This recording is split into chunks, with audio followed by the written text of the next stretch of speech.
Okay, let's unpack this.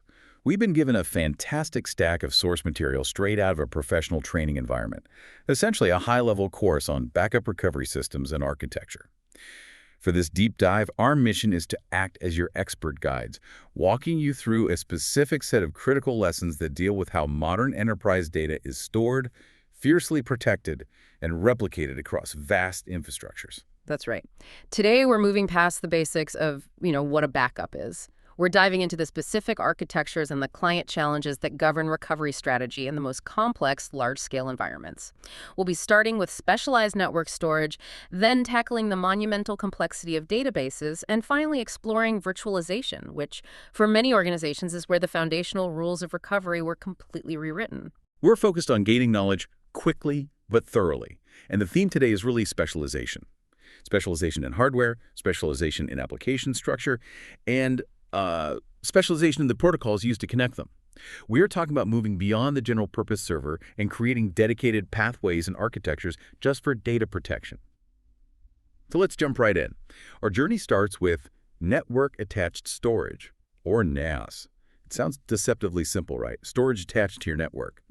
But the key distinction here, which I think most people often miss, is that a NAS device solves a profound performance conflict that's just endemic to general-purpose servers.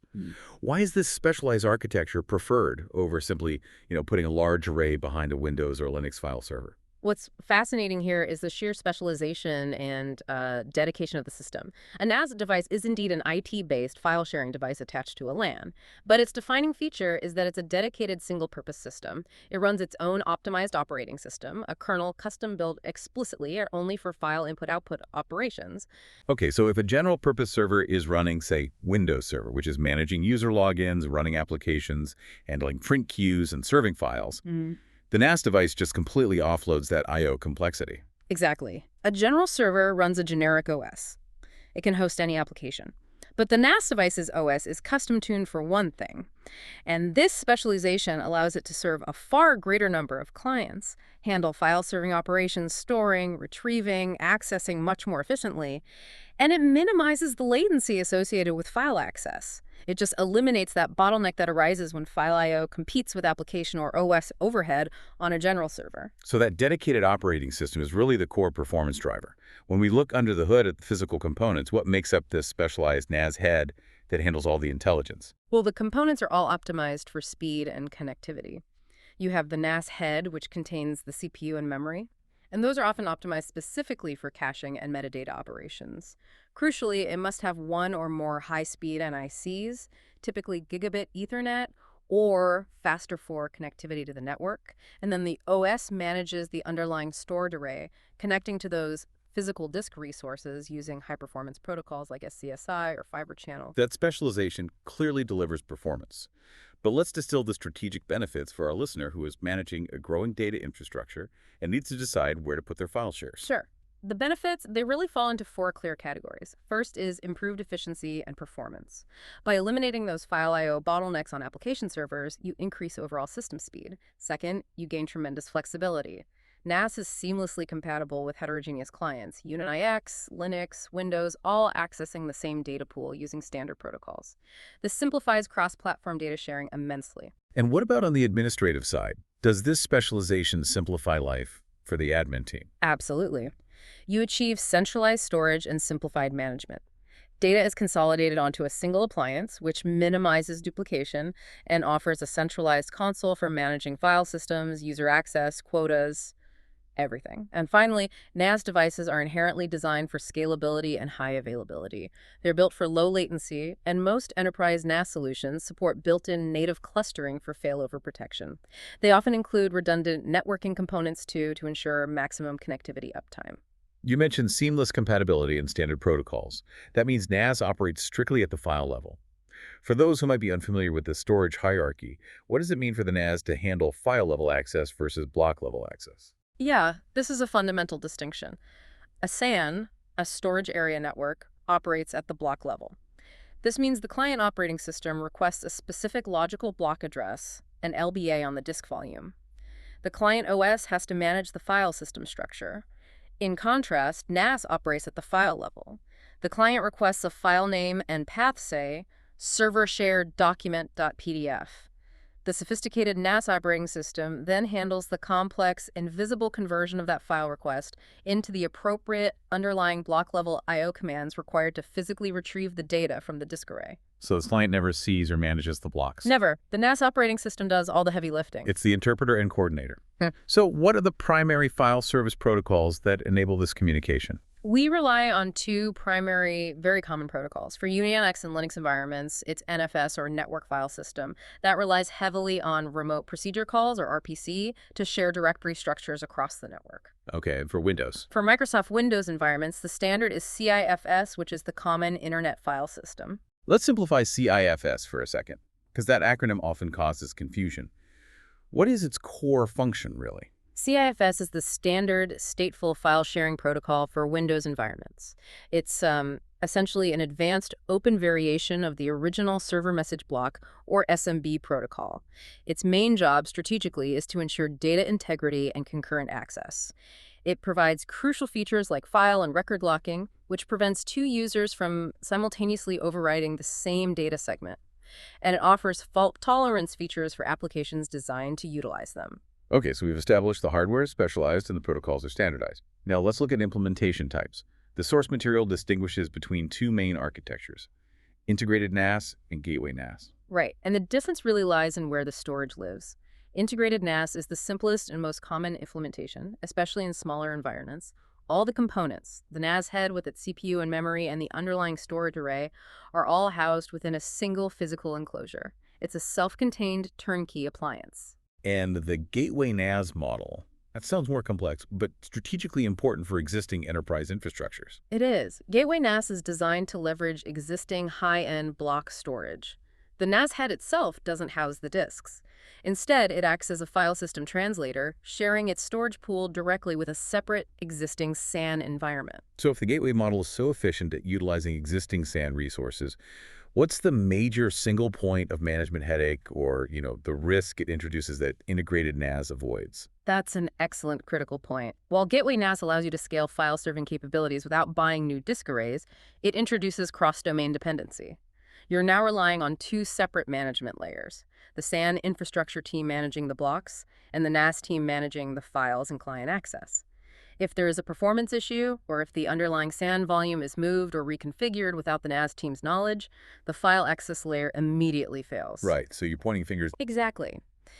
Integrated NAS, while maybe less scalable without external expansion, is a self-contained entity where one console manages all aspects, simplifying troubleshooting dramatically. This dependency is the hidden cost of the gateway model's efficiency. Okay, so now that we've built the specialized hardware foundation with NAS, the question shifts from where to store the data to what that data actually looks like and how we keep its integrity intact. That moves us into Module 6 and the single most critical concept in data protection: consistency. Expert, define what makes a backup truly consistent. Consistency is the absolute primary requirement. It ensures a backup or replica is usable and can be restored to a specific point in time. Without consistency, you essentially have useless data because the files related to a single operation are not synchronized. This results in a database that won't mount or an application that simply crashes upon recovery. And consistency means different things depending on the complexity of the data source, right? Precisely.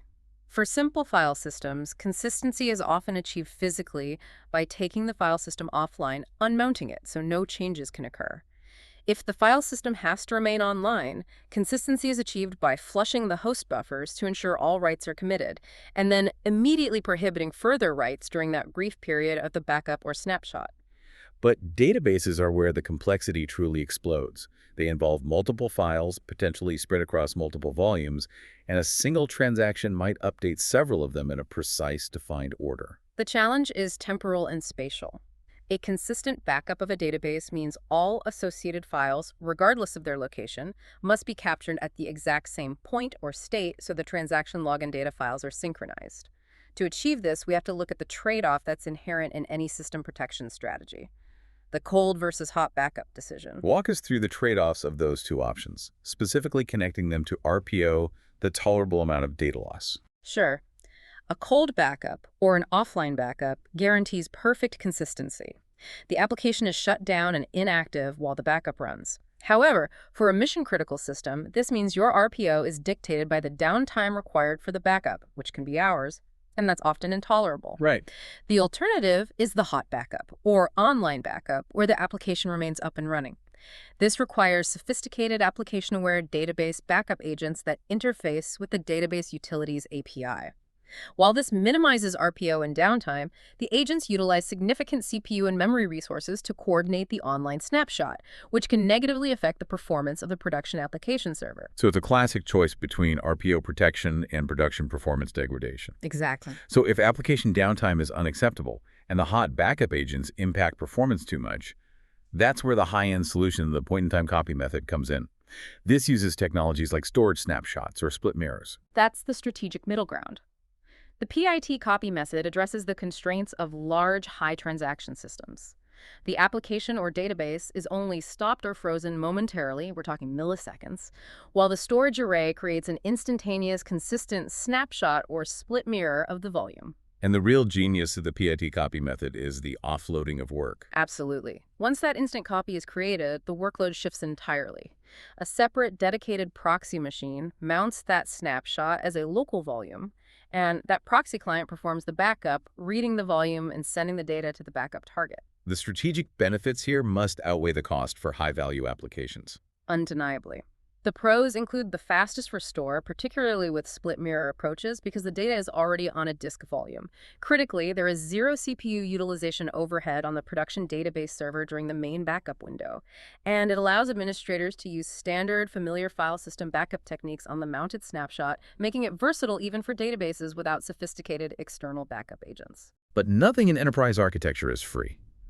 What are the material costs associated with choosing the PIT copy strategy? The primary costs are twofold: capital and operational. You need additional primary storage capacity to store the snapshot or mirror data, which can be significant for large volumes, and you require the additional server hardware and OS licenses to act as that proxy client. This method is high performance, but it is also the most resource-intensive architecture to implement. Before we dive into specific platforms, we need to quickly touch on relational database fundamentals and how they handle non-traditional data, like binary large objects or BLOBs. Right. An RDBMS structures data in relations or tables, ensuring every row has a unique key. When you're dealing with unstructured data, like BLOBs, images, multimedia, they can be stored either inside the database structure or externally on the file system. If they are external, the backup plan has to maintain strict transactional consistency between the database metadata and those external files. So it all has to be in sync. Exactly. This usually requires either a cold backup of the external file system or ensuring the backup comes from a synchronized PIT snapshot to guarantee integrity. Let's dive into the structures of Oracle, SQL Server, Exchange, and SharePoint. Starting with Oracle, which really sets the standard for recovery rigor. How does Oracle achieve such rock-solid recovery? Oracle's recovery hinges on its specific physical and logical structures. Physically, we protect the data files, the .dbf files, and the control file, which contains crucial metadata on the physical structure and must always be backed up. But the true engine of recovery is the online redo log. Explain the online redo log's function and the concept of log switching. The online redo log is a set of 2 or more pre-allocated files that record every change made to data as it occurs. They are used in a circular fashion through a process called log switching. When one log file fills up, the database switches to the next. Their function is absolute. They ensure committed transactions are hardened to disk and uncommitted ones are automatically rolled back, which enables immediate crash recovery. And the distinction between archivalog and no archivalog mode isn't just a technical setting. It's a critical business risk decision. It is the difference between an RPO measured in seconds and an RPO measured in minutes or even hours. When the database runs in archivalog mode, the filled redo log is archived to an archived redo log file before it can be overwritten. This maintains the entire history of changes and allows for complete point-in-time recovery to any moment, bringing the database up to date after restoring data files by applying the logs sequentially. This is all tracked by the system change number, or SCN. And without that. Conversely, no archivalog mode saves no redo history beyond the active logs. Recovery is limited to the last full backup, meaning any transactions after that backup are permanently lost. That's an unacceptable risk for most critical enterprise applications. And the orchestration of this complex process backup recovery log application, that's all managed by Oracle's specialized utility, RNN. Correct. Recovery Manager, or RMAN, is the utility that automates backup and recovery. It maintains historical metadata in the control file and simplifies complex operations, often working seamlessly with external backup application agents. RMAN uses the backup command to create consistent copies and the recover command, which is responsible for applying the appropriate redo logs to ensure transactional consistency upon restoration. Shifting to Microsoft SQL Server, what structural features aid in minimizing outage time? SQL Server is highly scalable. It supports multiple user and system databases within a single instance. Data is stored in data files, .mdf files, and organized into file groups, which distribute data proportionally across various files. The key feature that aids continuity, especially in recent versions like SQL Server 2008 and later, is the ability to mark a lost or corrupt file group offline while the rest of the database remains operational. Ah, so it compartmentalizes the failure. Yes, exactly. This prevents a total solution outage and maintains business continuity for unaffected parts of the database. And the equivalent of Oracle's redo log is the SQL transaction log. Yes, the transaction log, or .ldf file, keeps a continuous running record of all database modifications.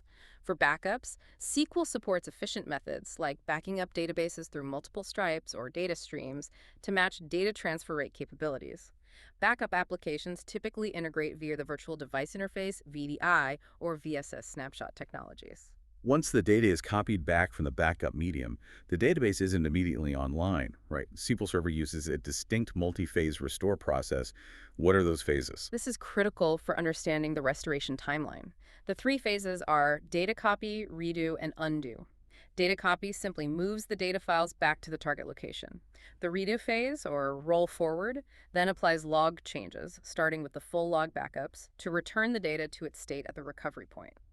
Finally, the undo phase occurs, which rolls back any transactions that were uncommitted at the moment the backup was taken. This ensures the database is perfectly consistent before it is finally brought online. That's the recovery event. Let's address Exchange Server, which since 2010 has really revolutionized its approach to high availability and disaster recovery, centralizing around the Database Availability Group, or DAIG. Yeah, historically, Exchange 2007 used storage groups and complex replication methods like CCR and SCR. It was complicated. But with Exchange 2010 and 2013, storage groups were eliminated. The major architectural shift centers on the Database Availability Group, or DAIG, a built-in cluster of up to 16 mailbox servers. The DAIG replicates databases across the servers, providing automatic, immediate database-level recovery from failures.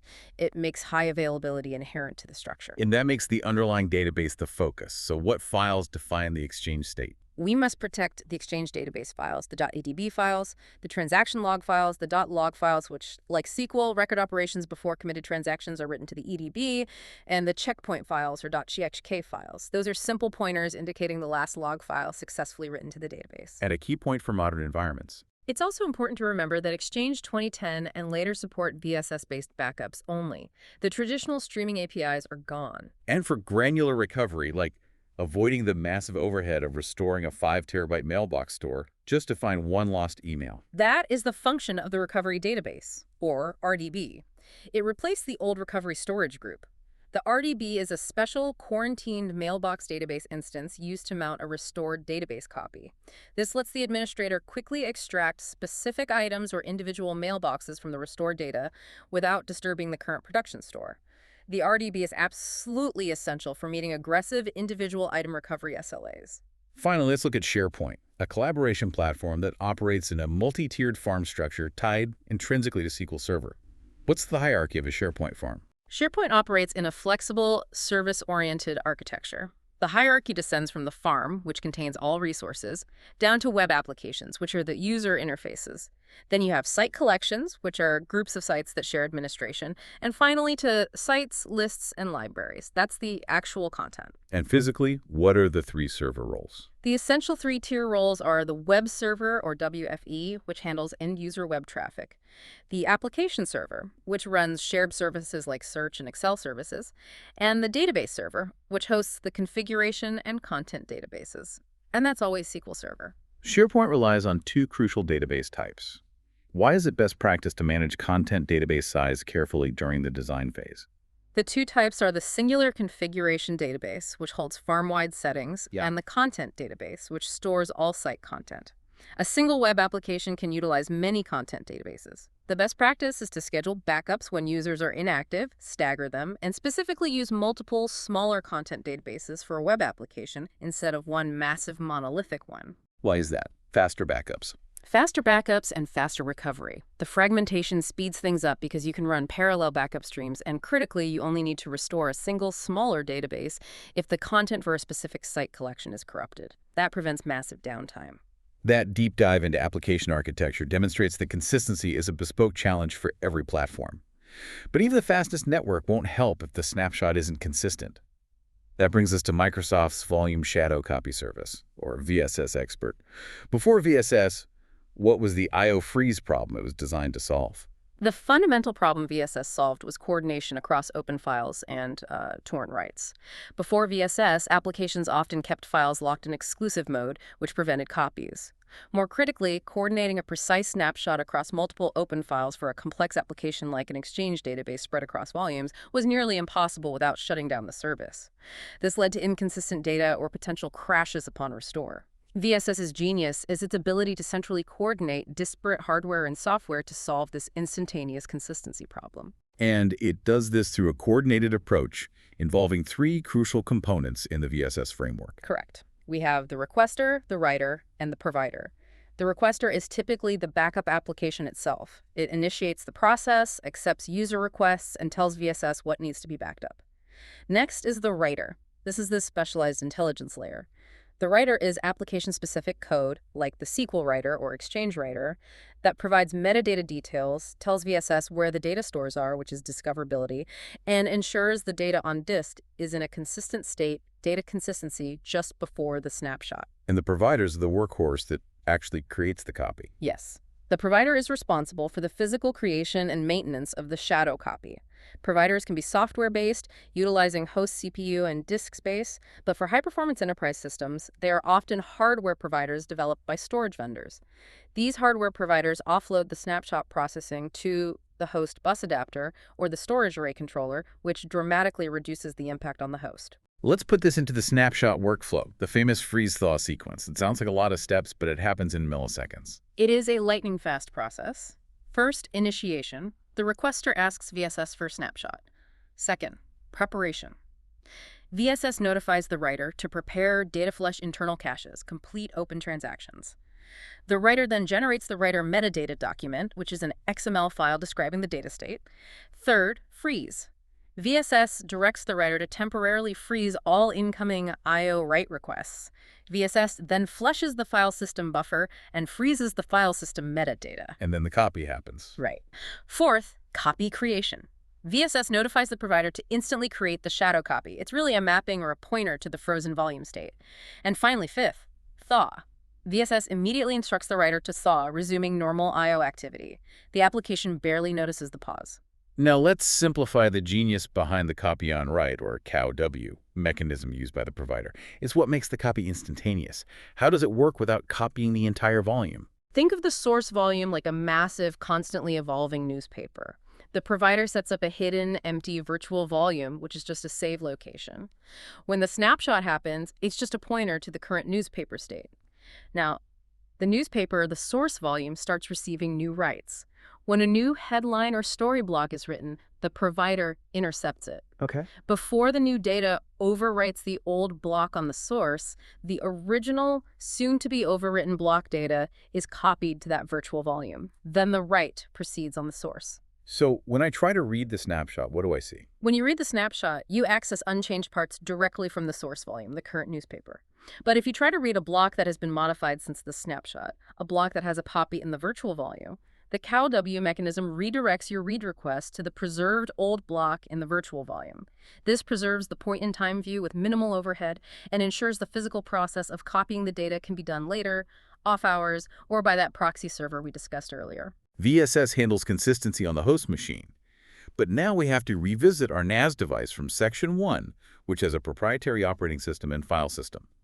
How do we manage those specialized boxes centrally? And crucially, how do we keep the enormous backup data streams off the main production LAN?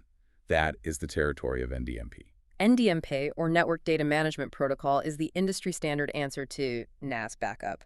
NAS devices resisted traditional centralized management because of their specialized OS and file systems, and forcing huge file transfers over the busy LAN was a performance killer. So NDMP's purpose is to standardize the management while decentralizing the data transfer. That's the perfect synthesis. NDMP provides a standard protocol for the central backup software, the NDMP client, to control the transfer of data between the NDMP-enabled primary storage, the NAS head, and the secondary storage, the backup device. And the major strategic advantage here is the data path. Absolutely. The crucial benefit is network avoidance. It creates a serverless, direct data path.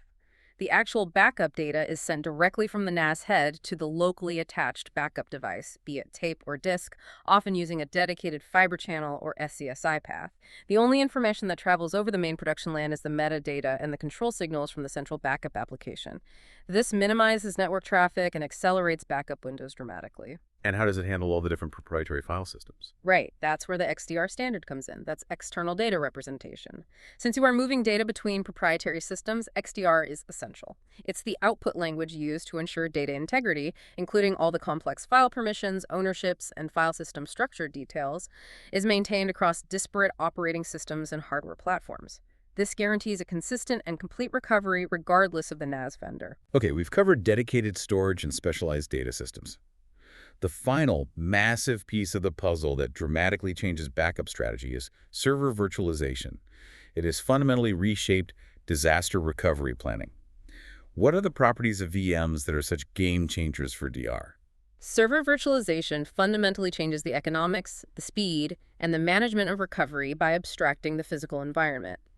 We need to focus on two core properties: partitioning and encapsulation. Let's start with partitioning. That's the economic benefit. Right. Partitioning allows consolidation.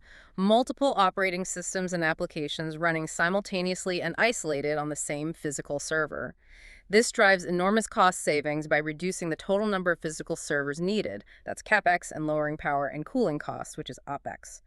Strategically, those savings free up capital and operational budget, making it significantly easier for organizations to afford robust disaster recovery plans, including secondary sites, replication technology, and high-performance storage that might have been cost-prohibitive otherwise. The technical revolution, though, lies in encapsulation, the ability to treat an entire server like a single portable file. This is the most profound shift. The entire server, the OS image, the application, the data, all configurations, and its state, is stored simply as a set of files on disk. Primarily, the VMDK file in VMware environments.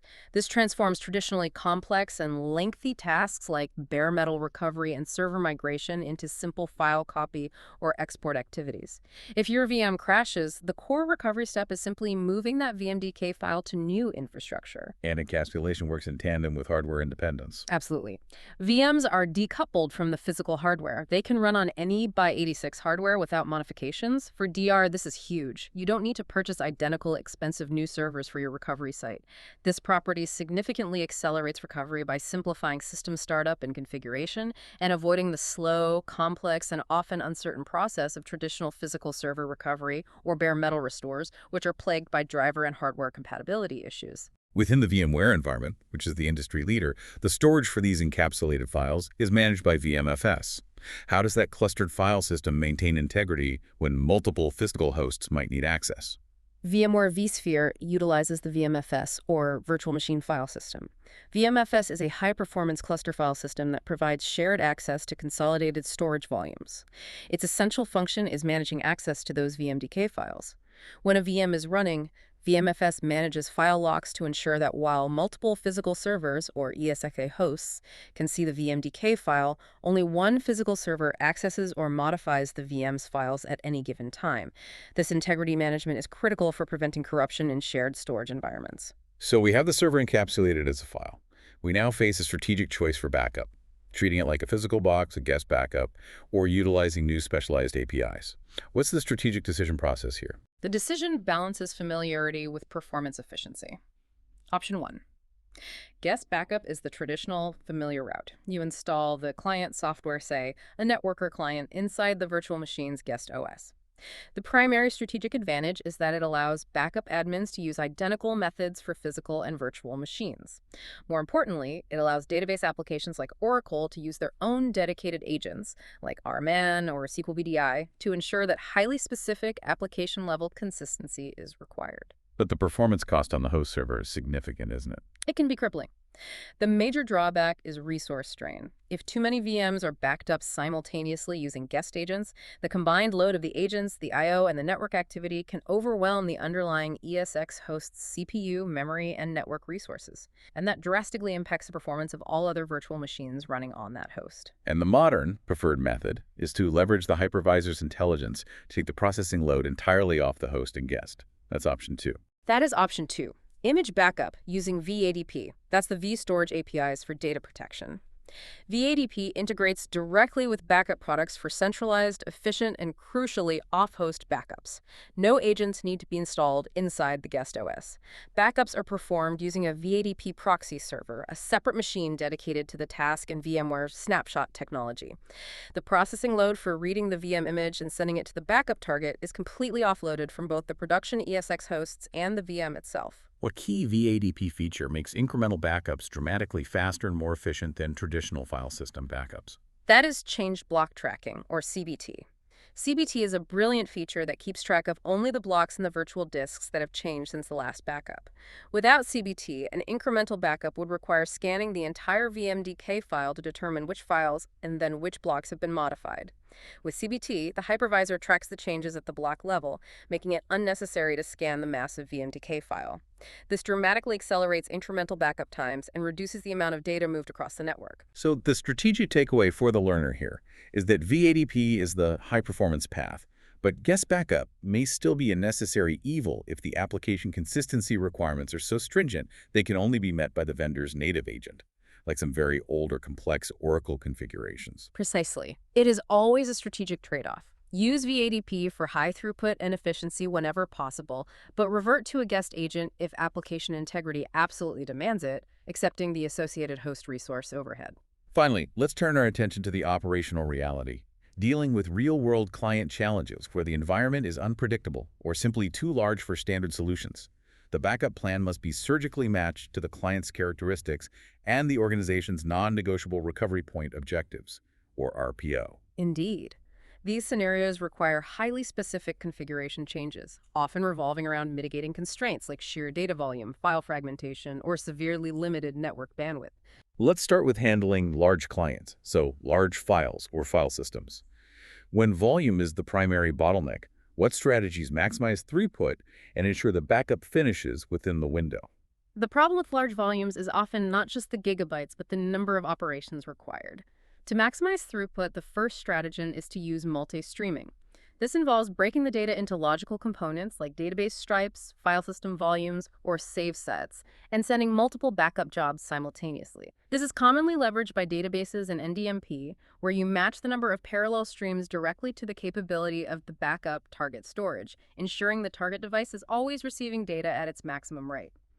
Additionally, for monolithic clients, administrators must break up the backup into multiple, separate, and staggered save sets, ensuring that not all high-volume data streams start at the exact same moment, which can overwhelm network switches and storage array front ends. You mentioned the bottleneck of high volume versus the number of operations. Explain that computational cost disparity.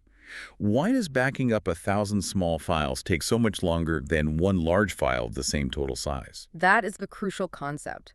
Backing up 1,000 1-kilobyte files creates vastly more overhead for the operating system and the backup client than backing up a single 1-megabyte file.